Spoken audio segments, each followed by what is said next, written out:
Okay, so I want to talk about debt. I want to get this into your heads and into your hearts to get you to be mindful about money and the idea of debt, how it might be presented to you as a university student.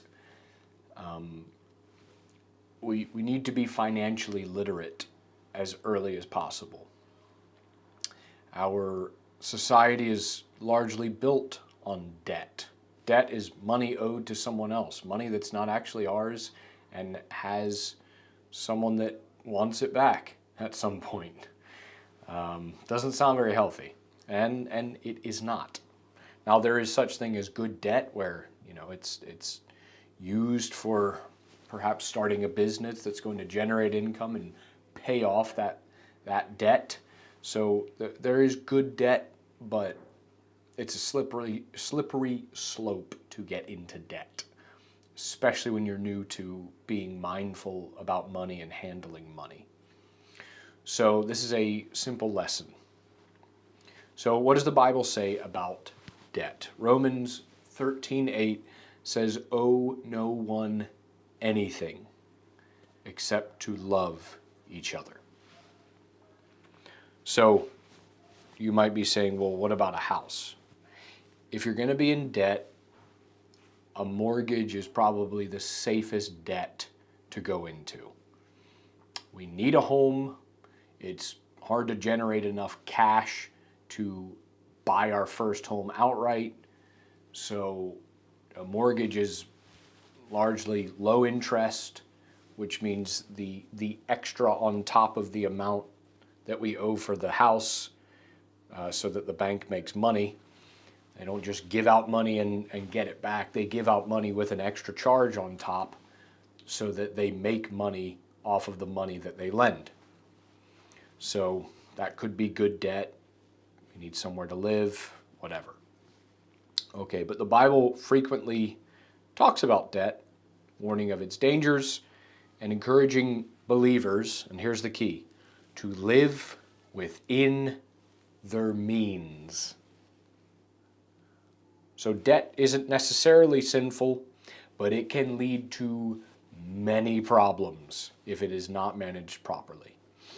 You're going to university, banks love to hit university students up with the idea of a credit card and with the idea of an overdraft. And some are way more loose than others. So I think might have had I think I had a small overdraft in university, like maybe a couple £100, but something in me was like, don't go any further. This could get messy, because the intoxication of free money is so dangerous. When you start to get into that feeling of I can get whatever I want with free money, it just opens up a world of pain in the long run. So banks and whatnot will hit you up. Hey, have an overdraft. Hey, have a credit card. You're at uni. Live a little, relax a little. We know you don't have much money coming in, so, pay us back when you can. When you get through university and you've worked up a hefty debt on top of your student loans, believe me, it's going to come back to haunt you. It's going to eat your soul.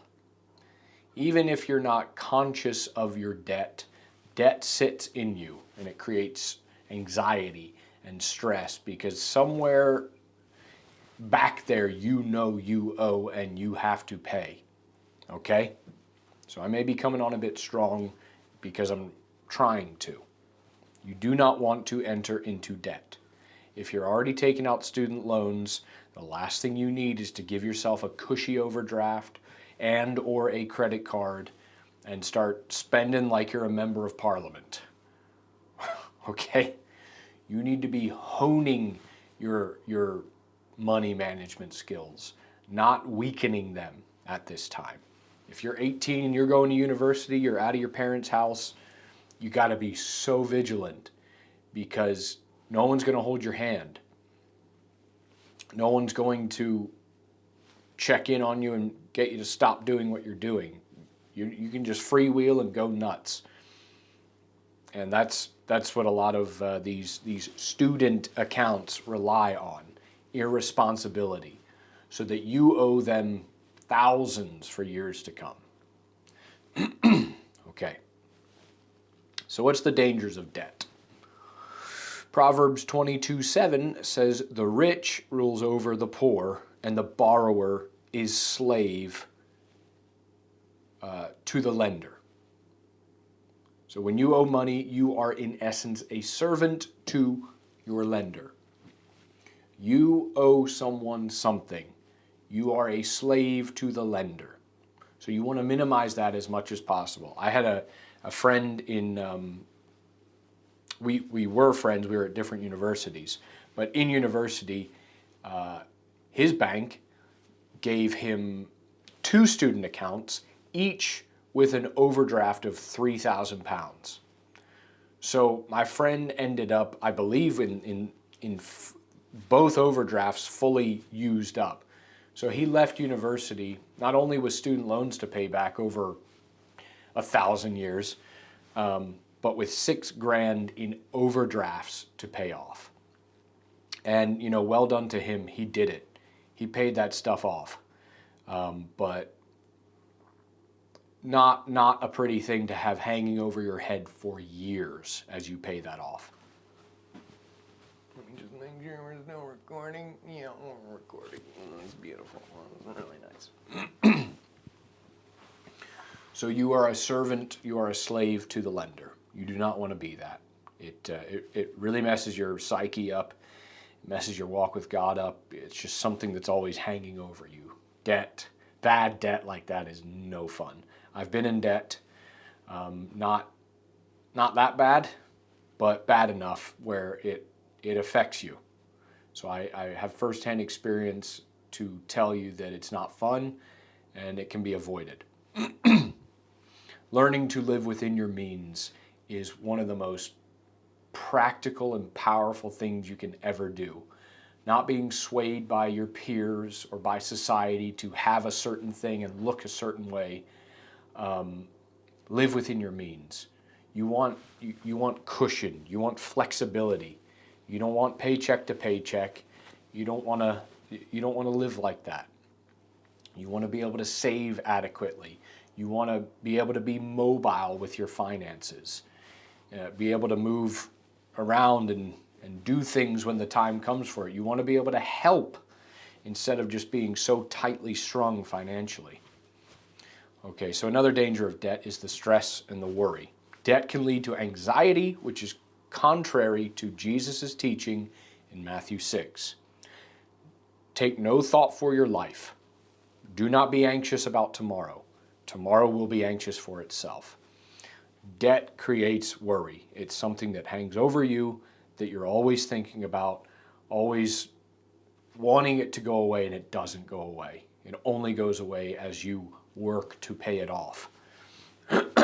So it creates worry and stress, and it affects the whole rest of your life.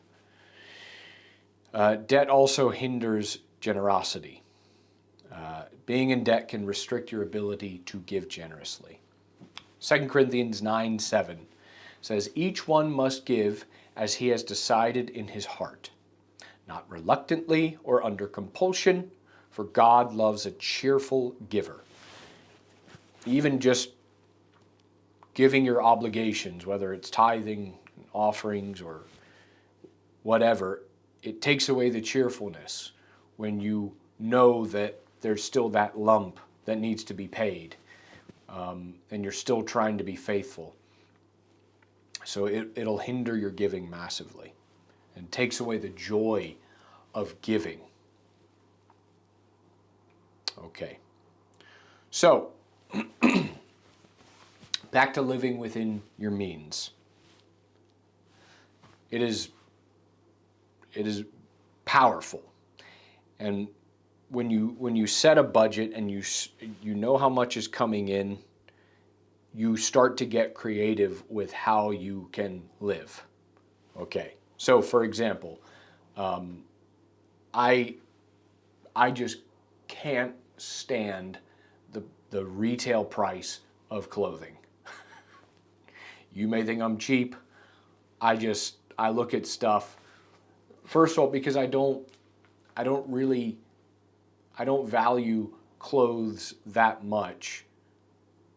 When I look at the price in a shop, I'm like, that isn't worth that much. First of all, because I don't want to wear anything that I'm not afraid to mess up, because I just don't like that feeling. I don't want to wear a suit. I don't want to wear a shirt. I don't want to wear shoes. I don't want anything that would make me mad at someone if they messed it up or if I spilled or whatever. I'm, you know, I want to dress practically.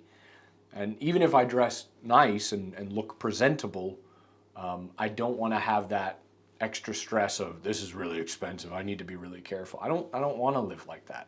So I don't really justify the cost that I see in shops. So because that was never an option, now, you know, my parents have been nice and they'll buy me gifts and things like that. Or maybe for my birthday, I'll ask for a gift card and get some nice stuff. That's fine. But personally, when it's my money, I'm like, ugh, X amount for a dress shirt or that much for a blazer? You know, what if I put weight on and it doesn't fit in 6 months? And a couple Christmases ago, you know, I got 2 suits. Well, guess what? I'm looking to give those away because I got a dad bod and they don't fit no more. I think I've been working out a little bit too, so hopefully it's my strong chest. One sec.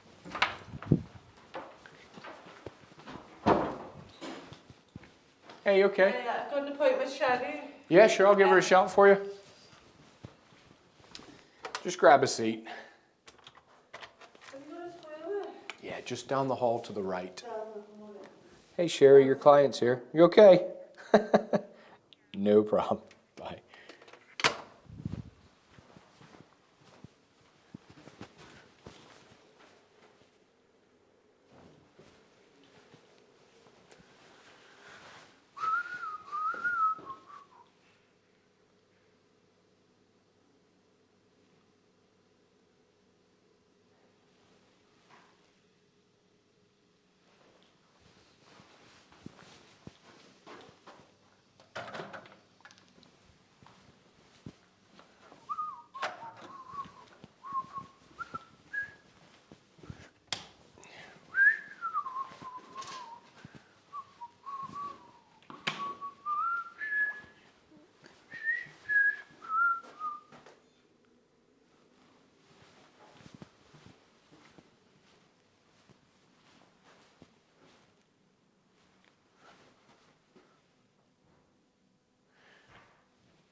But whatever. So, so I was looking for creative options. You know, Facebook Marketplace, people are always selling stuff for cheap. Then I found the app that my wife was using to sell clothes called Vinted. And I start hunting around on there. And, you know, I'm finding T.M. Lewin shirts and that Charles Tyrowit or whatever his name is, another, you know, men's dress wear brand. All kinds of stuff for 4 or 5 pounds, 10 pounds. I got a great wool blazer that you know, it retails for, I looked it up, it was over 200 quid.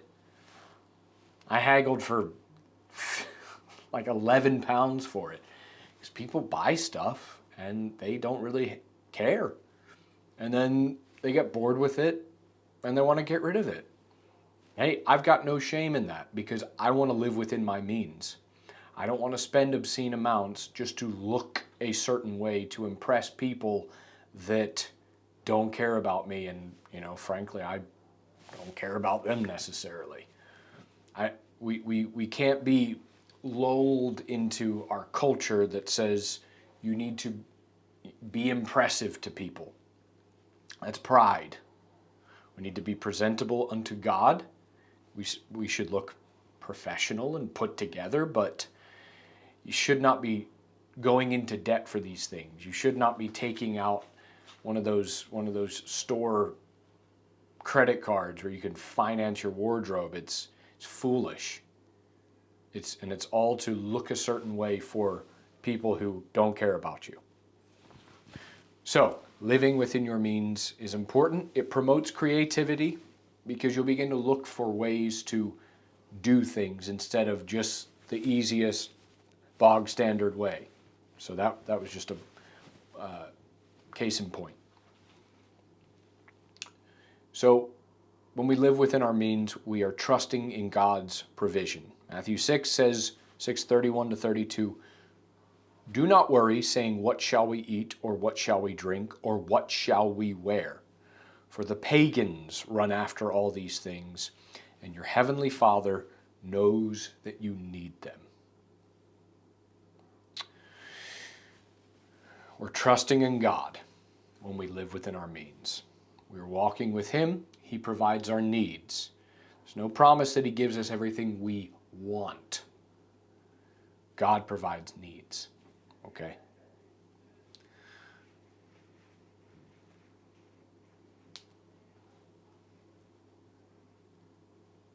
So, when we live within our means and we operate a lot more on cash than credit cards and overdrafts, we're avoiding temptation.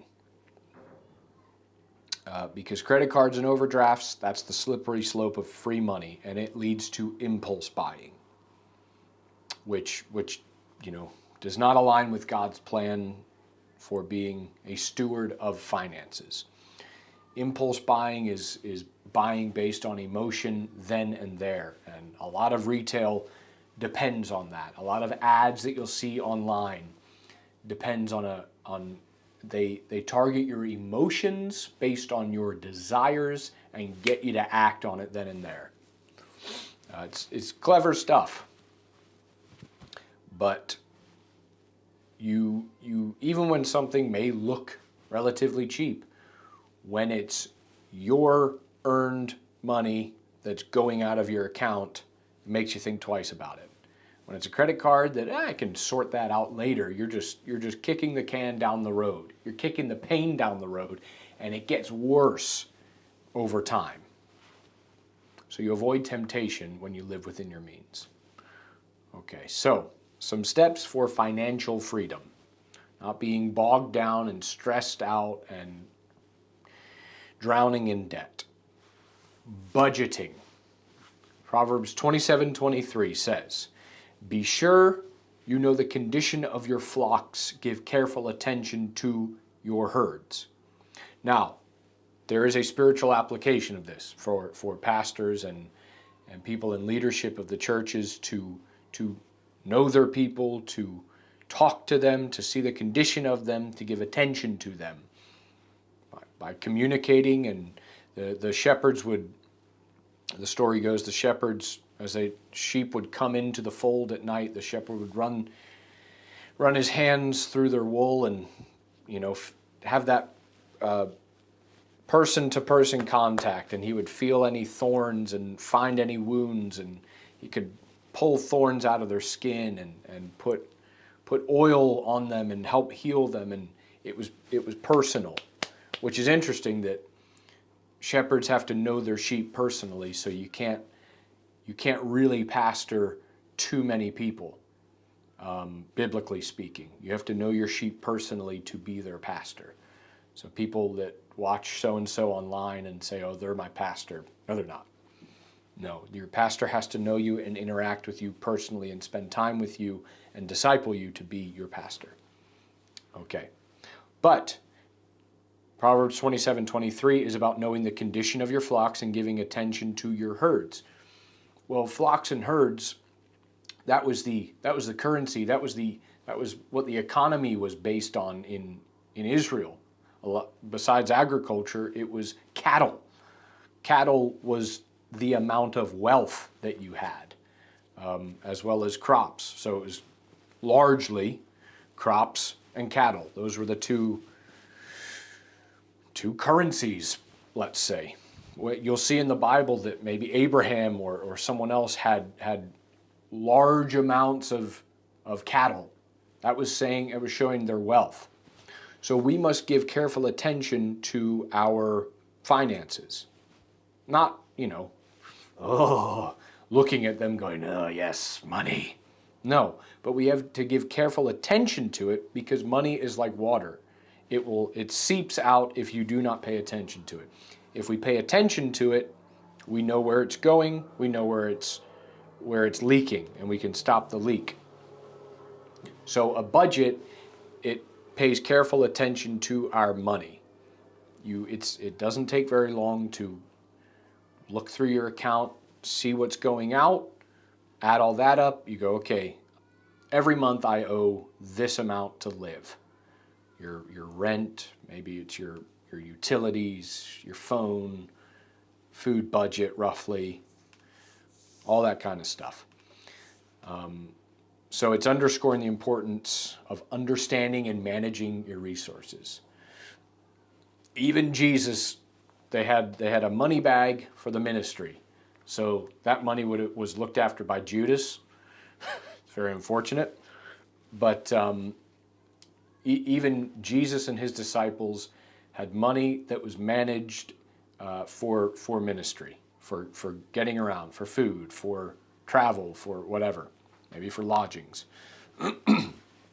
So another step for freedom is to save for the future. Proverbs 6, verse 6 to 8, encourages looking at the ant as an example because they store up food for the future. So when we save, it prevents future borrowing. If you do not save, emergencies crop up, you have to borrow. You have to go into debt if it requires money then and there to get you out of a tough situation. If you drive and your engine falls out, your clutch goes or whatever, and you do not save consistently, well, you got to pull out the credit card. And all that does is kick the debt can down the road. And with interest and everything accruing over time, it just gets worse the more you kick it down the road. Saving prepares you for the future. Even Jesus says that the tomorrow is sufficiently evil unto itself. We don't know what's coming. We don't know the future, so we need to prepare for the future. And allotting a certain amount every month to put away and not touch is wisdom. Okay. Another thing for being financially free. Now, I'm not talking about, right now, passive income and making a lot of money or running a business or, being fully out of debt or paying your house off or anything like that. I'm just giving you very small practical things to implement now, and they compound over time, okay? So another thing for being financially free and not being stuck in debt is to seek wise counsel. Seek advice from financially wise individuals. Proverbs 15:22, it says, without counsel, plans fail, but with many advisors, they succeed. With the multitude of counselors, there is safety. Talk to people who are not your peers. They don't know what they're talking about because they're in your position. It's all new to them too. Talk to someone who is ahead of you in life, who is, perhaps in business and has to manage their own, not just their own finances, but something bigger than their own finances. Because there are many, many people who are bad with finances who have learned to just get by. So it doesn't mean that they're good with that they're a good steward of their finances. So talk to someone who is wise in that aspect, who is responsible. You can also go on YouTube. There are so many people that share financial advice. It's good to hear from entrepreneurs and things like that, because they're not just paying for a house and dealing with the basics. They're thinking much more strategic in terms of money, and they have to consider something bigger than just their personal life. And often those guys and girls will they talk about living at a lower level to achieve something bigger. So which is super helpful, because once you get that mentality, you start to think in terms of, I'm working towards something bigger for the future, so I'm going to sacrifice in the now. Sacrifice means not buying junk, not buying the best, not spending on all kinds of stuff that maybe all your other friends are spending on, not being influenced by your peer group with how you manage your finances. Okay, so seek wise counsel. Talk to people who've been there, done that, and can help you. So, finally, living without the burden of debt allows you to pursue God's calling without hindrance. A wise counsel, he's huge in the Christian, not just the Christian finance space, but finance itself, is Dave Ramsey. Now, people might have a bit of a problem with him because his rules are very rigid, but his rules are set up for people who are hurting, people who've gotten themselves into a real bad way financially and need help and need to drastically change what they're doing. So listen to Dave Ramsey, and he's got a great system to get you on the right path in life. Okay. So these things in mind, living without the burden of debt allows you to pursue God's calling. You get peace of mind. You can give generously, and you can serve others without as many constraints necessarily. So the ultimate goal is not just being financially free, whatever that may mean right now to you, but it's a life lived in obedience to God's word and God's will.